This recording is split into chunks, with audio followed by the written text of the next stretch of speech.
The Upanishads, translated by F. Max Muller, in two parts. Part 2, Brihadaranyaka Upanishad, second Adhyaya, first Brahmana. There was formerly the proud Gargya Balaka, a man of great reading. He said to Agatasatru of Kathsa, "Shall I tell you, Brahman?" Agatasatru said, "We give 1,000 cows for that speech of yours. For verily all people run away, saying, Ganaka, the king of Nithila, is our father, patron." Gargya said, "The person that is in the sun, that I adore is Brahman." Agatasatru said to him, No, do not speak to me on this. I adore him, verily, as the supreme, the head of all beings, the king. Whoso adores him thus becomes supreme, the head of all beings, a king. Gargya said, "The person that is in the moon and in the mind, that I adore as Brahman." Agatasatru said to him, No, do not speak to me on this.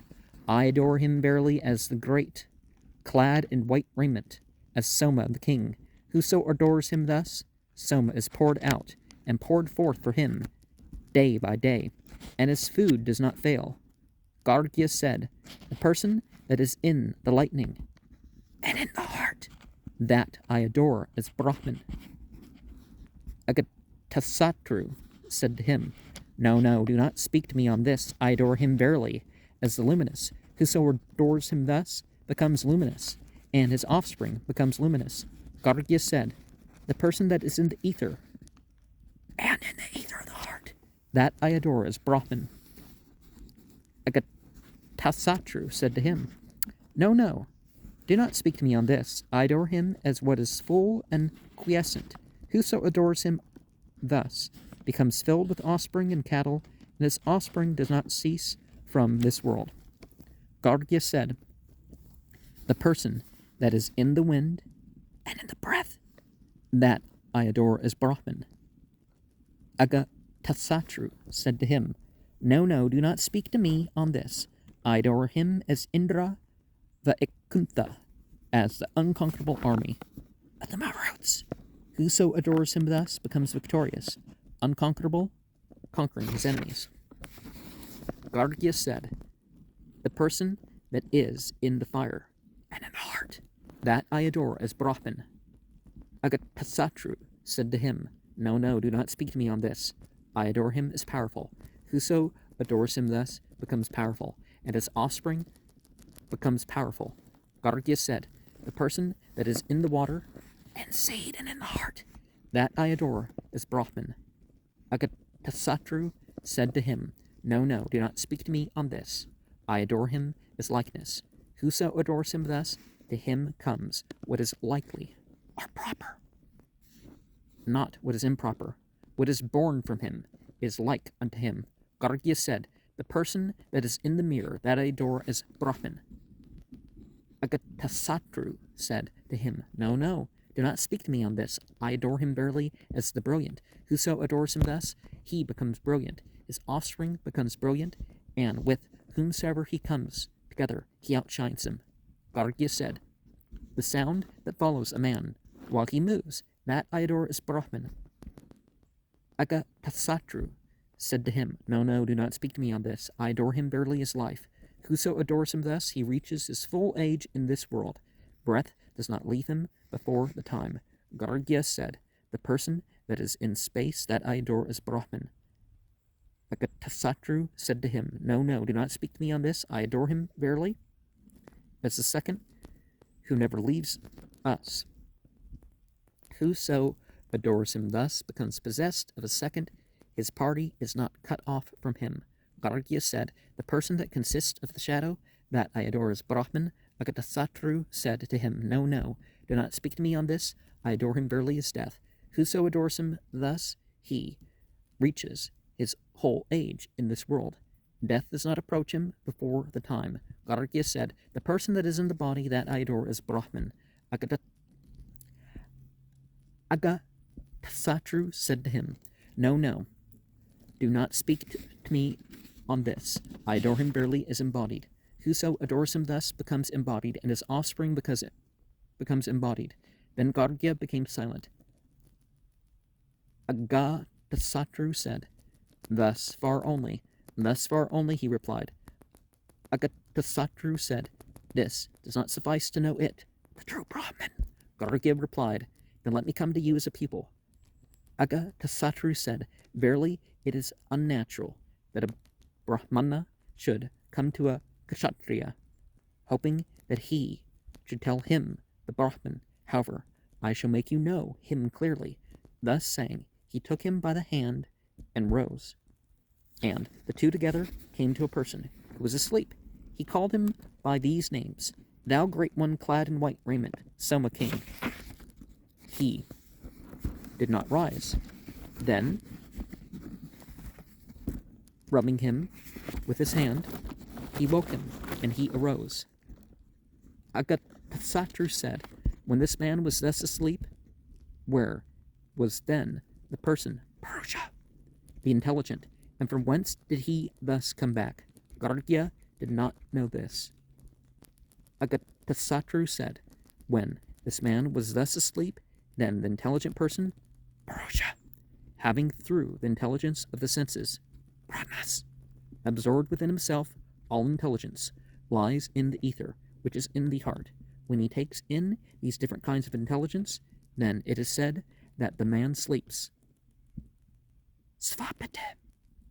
Then the breath is kept in, the speech is kept in, the ear is kept in, the eye is kept in, the mind is kept in. But when he moves about in sleep and dream, then these are his words. He is, as it were, a great king. He is, as it were, a great Brahmana. He rises, as it were, and he falls, and as a great king might keep in his own subjects and move about according to his pleasure within his own domain, thus does that person who is endowed with intelligence keep in the various senses, pranas, and move about according to his pleasure within his own body while dreaming. Next, when he is in profound sleep and knows nothing, there are the 72,000 arteries called hitta, which from the heart spread through the body. Through them he moves forth and rests in the surrounding body. And as a young man or a great king or a great Brahmana, having reached the summit of happiness, might rest, so does he then rest.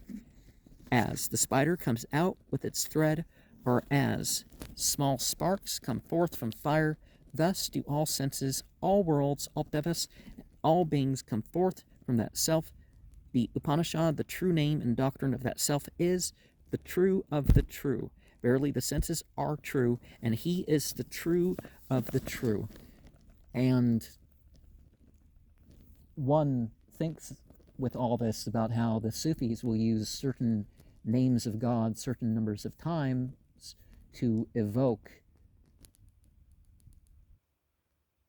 certain qualities to arise within themselves or certain things to come into their lives.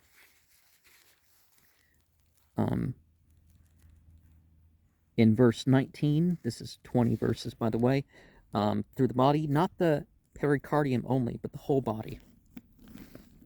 Because, of course, the heart is the reference to the consciousness.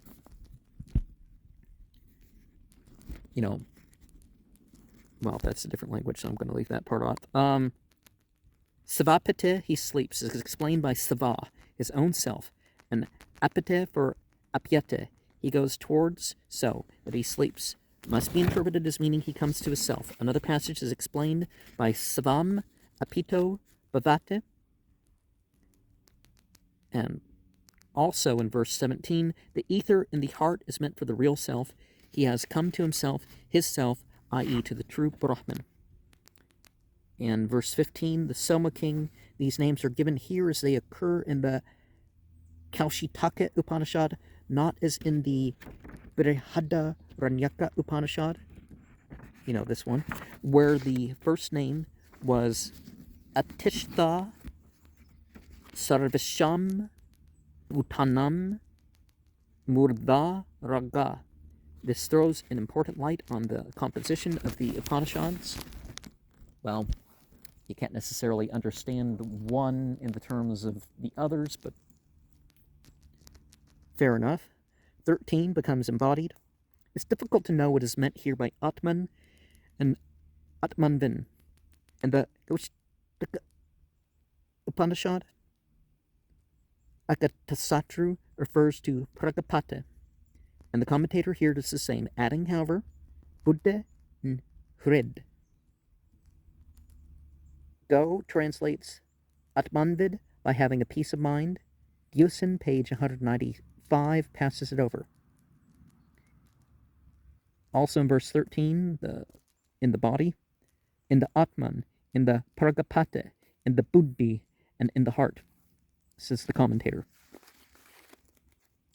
And with verse 8, like unto him, here in the Kaushitaka Upanishad, has the self of the name instead of Pratirupa, likeness. The commentator thinks that they both mean the same thing because a name is the likeness of a thing. Another text of the Kaushitaka Upanishad gives here the self of light. Pratirupa, in the sense of likeness, comes in later in the Kaushitaka Upanishad 11. And okay, verse 3 does not fail. We miss the Anasyatma, the self of food mentioned in the Kaushitaka Upanishad and evidently referred to in the last sentence of our paragraph. Sutta and prasutta, poured out and poured forth, are explained as referring to the principal and secondary sacrifices. In the second Adhyaya Madhyandina text, page 1058, whatever has been taught to the end of the third, according to the counting of the Upanishad, the first, Adhyaya refers to avidya, ignorance. Now, however, vidya, the highest knowledge, is to be taught. And this is done, first of all, by a dialogue between Gargya, Drep, Balaka, and King Agatasatru, the former, though a Brahmana, representing the imperfect, the latter through a Kshatriya, the ruling class, the warrior class. You're supposed to be, supposed to be ruled by people who are willing to fight the wars rather than just order the wars, right? The perfect knowledge of Brahman, while Gargya worships the Brahman as the sun, the moon, and so on, as limited, as active, as passive. Agatasatru knows the Brahman as the self. There, in verse 1, compare with the fourth Adhyaya of the Kaushitaka Upanishad, Sacred Books of the East, Volume 1, page 300. Go, Philosophy of the Upanishads, page 144. See, we're getting a list of books that maybe I should read another time, too. The patron, at the end of the verse 1, the commentator expiates on all these answers and brings them into more harmony with the Vedanta doctrines. Thus he adds that the person in the sun is at the same time the person in the eye who is both active and passive in the heart. And we have Balaka, Ganaka, known as a wise and liberal king. There's a play on his name which means father and is understood in the sense of patron, or of teacher, or of wisdom. The meaning is obscure, and in the Kaushitaka Upanishad 4.1, the construction is still more difficult. What is intended seems to be that Agatasatru is willing to offer any reward to a really wise man because all the wise men are running after Ganaka and settling at his court. The son of Balaka, the race of the Gargyas.